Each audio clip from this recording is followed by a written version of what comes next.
नमस्कार, आप सबका स्वागत है। हर साल भाद्रपद माह कृष्ण पक्ष की षष्ठी तिथि को हल षष्ठी व्रत रखा जाता है। यह व्रत महिलाएं संतान की दीर्घायु और कुशलता की कामना के लिए रखती हैं। इस दिन भगवान कृष्ण के बड़े भाई बलराम का जन्म हुआ था। बलराम जी का प्रधान शस्त्र हल मसूल है, जिस कारण उन्हें हल दल भी कहा जाता है। इसे बलराम जन्मोत्सव चंद्र षष्ठी या ललही छठ के रूप में मनाया जाता है। इस दिन महिलाएं संतान की दीर्घायु कुशलता की कामना के लिए व्रत रखती हैं और व्रत कथा सुनती हैं। तो आइए सुनते हैं हल षष्ठी व्रत कथा। बहुत समय पहले की बात है। एक गांव में एक ग्वालिन रहा करती थी। वो स्वभाव से बहुत लालची थी। वो हर दिन गांव में दूध दही मक्खन बेचने जाती थी। वो ग्वालिन गर्भवती थी और उसके प्रसव का समय पास आ गया था। एक दिन जब वो गांव में दूध दही बेचने जा रही थी तो मार्ग में उसके प्रसव पीड़ा शुरू हो गई। उसने सोचा कि यदि मैं प्रसव के कारण दूध दही बेचने नहीं जाऊंगी तो ये सब व्यर्थ हो जाएगा। यही सोचकर वो आगे बढ़ती रही, परंतु गांव पहुंचने से पहले ही उसका प्रसव हो गया। उसने झरबेरी की ओट में बच्चे को जन्म दिया, परंतु अपनी वस्तुएं बेचने के उन्माद में वो बच्चे को वहीं छोड़कर गांव में दूध दही आदि बेचने चली गई।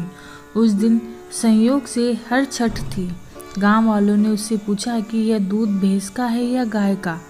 आज हल षष्ठी है और हम आज सिर्फ भैंस के दूध से बनी वस्तुएं उपयोग में लेंगे।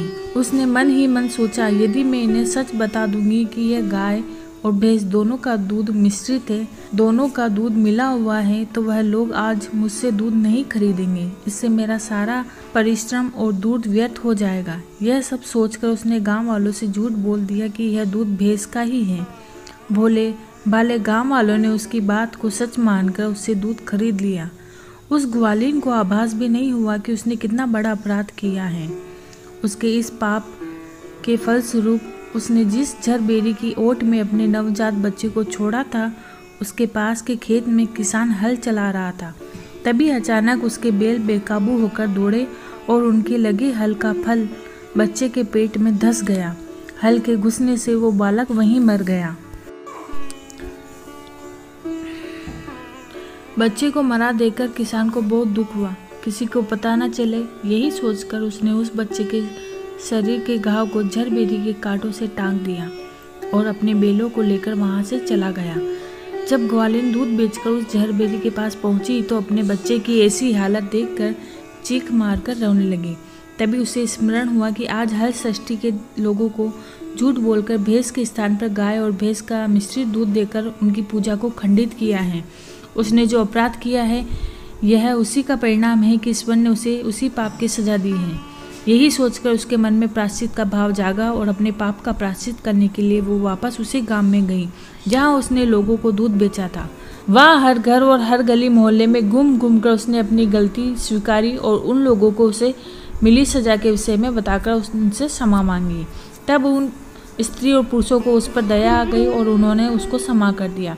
साथ ही ईश्वर से प्रार्थना करी कि उस ग्वालिन की भूल को क्षमा करें। सभी से क्षमा मांगने के बाद जब वो एक बार फिर से झरबेरी के नीचे पहुंची तो उसने देखा कि उसका बच्चा जीवित अवस्था में था।